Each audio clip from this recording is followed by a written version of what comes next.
Hello, my name's Jeanette, and I'd like to speak to you about supporting a neurodiverse workforce. This is a story about Brian.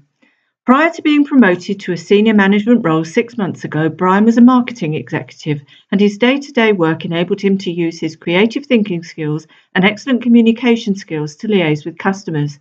His achievements and great performance helped him to move up the career ladder to where he is now. Even in the early days in the new role, Brian came into the office early because he knew he was more productive when the office was quiet. However, as time has gone by, he has found himself slipping behind and his work has started to pile up. He's not taking his breaks and not eating properly, and he's leaving the office later and later. His line manager, Cynthia, can't understand what's going on. She knows Brian's track record, but his performance has surprised her, and the department is not meeting its targets. She's tried to talk to Brian about it, but he doesn't seem to want to open up. She really doesn't know what to do. When Brian's away from work, even at home, he finds himself thinking about work. He feels like a big cloud is following him wherever he goes, and he's lost interest in doing things, even the things he really enjoys, and his family has started to worry about him. All he seems to think about is work and wondering why he's not coping. He knows he was diagnosed with dyslexia and dyspraxia when he was at school, but he feels this has never been a problem for him. In an ideal situation, Brian would feel able to speak to Cynthia about what he is struggling with, or, alternatively, he would be able to speak to someone in HR.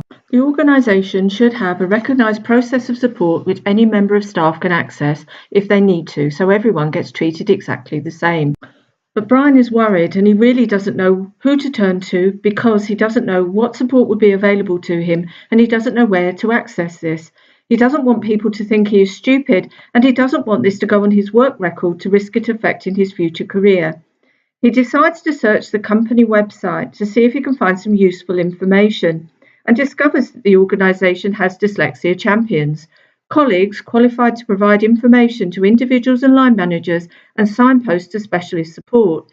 Yet all importantly, they are impartial, enabling Brian to make an informed decision with regards to whether to seek specialist support or not. After some deliberation, Brian decides to make contact and arranges to have a chat with Mike, an accredited dyslexia champion. Over a cup of tea, Mike listens to Brian's story and is then able to answer his questions, provide him with some hints and tips for things which might be helpful to him in the short term while he decides whether to seek specialist support. Fortunately, Brian felt able to seek the support he needed, and it was a win-win for him and the organisation and a learning opportunity for Cynthia, his line manager.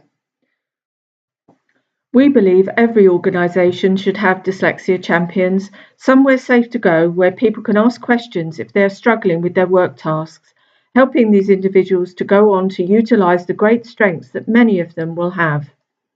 If you would like to know more about the programme, then please do contact us. We'd love to hear from you and answer your questions.